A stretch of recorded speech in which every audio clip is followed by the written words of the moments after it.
Hello అన్న, మీ పేరు? నా పేరు శ్రీకాంత్ అన్న. ఏపీలో ఎలక్షన్స్ వస్తున్నాయి కదా, ఈసారి ఏ పార్టీ అధికారంలోకి వస్తుంది అనుకుంటున్నారు? కన్ఫామ్గా వైఎస్ జగన్మోహన్ రెడ్డి గారే ఖచ్చితంగా విన్ అవుతారు ఈసారి. కానీ జగన్మోహన్ రెడ్డి గారి మీద వ్యతిరేకత ఎక్కువ ఉంది అంటున్నారు వైసీపీ పార్టీ మీద, దానికి ఏమంటారు? ఓకే అన్న, వ్యతిరేకత ఉంటే ఒక్కడే వచ్చి గెలిచే అవకాశం ఉంటుంది కదా, అంత అవకాశం లేదు. ఒకవైపు ముగ్గురు కూటములు కలిసి జగన్ మీద పోటీ చేయడానికి వస్తున్నారు. అంత వ్యతిరేకత ఉంటే ఒక్కళ్ళే వచ్చి పోటీ చేయొచ్చు కదా, వ్యతిరేకత ఉంటే ఈజీగా గెలుస్తారు కదా. ముగ్గురు కలిసి వస్తుంటే నాకు అర్థం కావట్లేదు అన్న. అంటే ప్రజల కోసమే ముగ్గురు కలిసి మేము పొత్తు పెట్టుకున్నాం అంటున్నారు వీళ్ళు. ప్రజల ఒక లాభం కోసం, వాళ్ళ కోసం మంచి చేయడానికి వచ్చామంటున్నారు కదా. ప్రజల కోసం అదే ఒక్కళ్ళు అంత వ్యతిరేకత లేదు కాబట్టే కదా ముగ్గురు కలిసి కొద్దిగా ఓటు అనే షేర్ని కొంచెం చీల్చి వాళ్ళు కొద్దిగా వీళ్ళ కొద్దిగా అన్నీ కలిసి గెలుద్దామనే అవకాశంతో చూస్తున్నారు తప్ప జగన్మోహన్ రెడ్డి గారి మీద అయితే వ్యతిరేకత అనేది ఏం లేదు.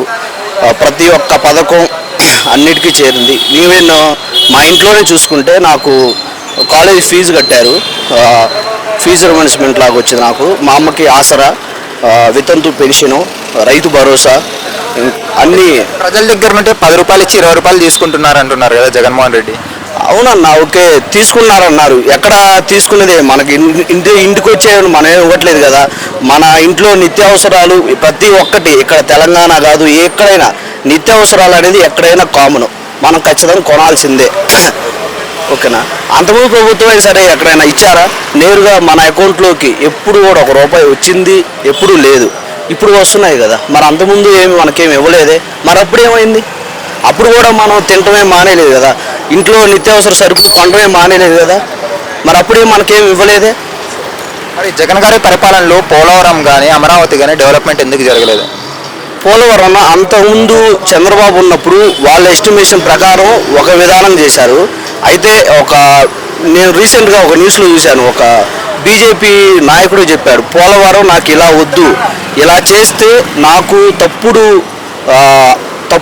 అనేది నా ప్రజల్లో వెళ్ళిపోయిందని. జగన్ అలా చేయకుండా నాకు ఇంకో విధానం కావాలని దాన్ని మళ్ళీ టెండరింగ్ చేసి మళ్ళీ పోలవరాన్ని చేస్తున్నాను.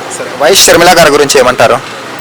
ఏ షర్మిల గారు అంటే వాళ్ళు ఫ్యామిలీ ఇష్యూస్ వల్ల మేబీ ఏమన్నా పార్టీ మారుండొచ్చు, కానీ ఓకే షర్మిల గారు పార్టీ పెట్టారు. నాకు తెలిసి రాజశేఖర రెడ్డి గారి అతని యొక్క ధ్యేయం ఏంటి, ఇప్పుడు ఉన్న అదే కాంగ్రెస్ వాళ్ళని పిఎం చేయాలని కోరిక అని చెప్పారు. మరి ఇన్ని సంవత్సరాలు షర్మిల గారు ఎక్కడికి వెళ్ళారు? పాయింటే కదండి. అప్పుడే అనుకుంటే అప్పటి నుంచే కాంగ్రెస్ ఉండి చేయొచ్చు కదా. ఇప్పుడు ఎందుకు? ఇప్పుడు ఎన్నాళ్ళు ఉండి, ఇప్పుడు మన తెలంగాణలో ఉన్నాం మొన్నదాకా, తెలంగాణలో ఉండి చేసి ఇక్కడ మళ్ళీ పార్టీని ఒక దాంట్లో విలీనం చేసి మళ్ళీ ఇప్పుడు కాంగ్రెస్కి వచ్చావు. అదే మీ నాన్నగారి ధ్యేయం అయితే నువ్వు ఫస్ట్లోనే కాంగ్రెస్లో నుంచి పోటీ చేయొచ్చు కదా. ఎన్నాళ్ళు ఎందుకు పెట్టింది? మరి ఆమె కడప నుండి పోటీ చేస్తుంది అవినాష్ రెడ్డి గారి పైన ఎంపీగా. ఎవరు గెలిచే అవకాశం ఉంది అక్కడ? నా కడప అంటేనే జగన్మోహన్ రెడ్డి గారికి పెట్టింది పేరు. అడ్డ సేమ్ రాజశేఖర రెడ్డి కూతురే కదా వైఎస్ షర్మిల గారు, ఆమెకు కానీ పుట్టినలే కదా కడప అనేది. అన్న వైఎస్ వివేకానంద రెడ్డి గారు కానీ చెప్పారు షర్మిలని కడప ఎంపీగా చూడాలనుకుంటారు. అందరికీ ఇప్పుడు ఒకే తండ్రికి పుట్టినంత మాత్రాన ఒక అన్నదమ్ములు ఇద్దరికి క్రెడిబిలిటీ ఉండదు. మా క్రెడిబిలిటీ అనేది మనం క్రియేట్ చేసుకోవాలి. అందరికీ ఒకేలా ఉండదు కదా క్రెడిబిలిటీ. షర్మిల గారికి క్రెడిబిలిటీ లేదంట. క్రెడిబిలిటీ అంటే తను చెప్పాను కదా, ఇన్ని సంవత్సరాలు ఏమవుతుంది, వాళ్ళ నాన్న లక్ష్యం తను కాంగ్రెస్ వాళ్ళని పిఎంగా చూడాలని లక్ష్యం అన్నారు. మరి ఇన్ని సంవత్సరాలు అవుతుంది. జగన్మోహన్ రెడ్డి గారు ఎన్నో సంవత్సరాలు ఏపీలోనే ఉంటూ ఎన్నో ఇబ్బందులు పడుకుంటా, ఎన్నో అబద్ధపు కేసులు పెట్టి జైల్లో పెట్టి ఎన్నో ఇబ్బందులు పెట్టి వాళ్ళ కుటుంబాన్ని నడి రోడ్డు మీదకి కూర్చోబెట్టారన్న. నేను చూసి నేను దానికి ఇదైపోయాను. ఎందుకంటే మన చిన్న ఫ్యామిలీ, మనలాంటి వాళ్ళు, మన ఇంట్లో ఆడవాళ్ళే ఎవరైనా ఒక మాట అంటే మనం పడలేవు. అలాంటిది వాళ్ళు ఎంతో స్థాయి నుంచి వచ్చి ఒక సీఎం హోదాలో ఉన్నవాళ్ళు వాళ్ళ ఇంట్లో ఆడవాళ్ళని రోడ్డు డివైడర్ల మీద కూర్చోబెట్టారన్న. అవన్నీ మర్చిపోయి షర్మిల ఇప్పుడు ఇలా చేస్తారు.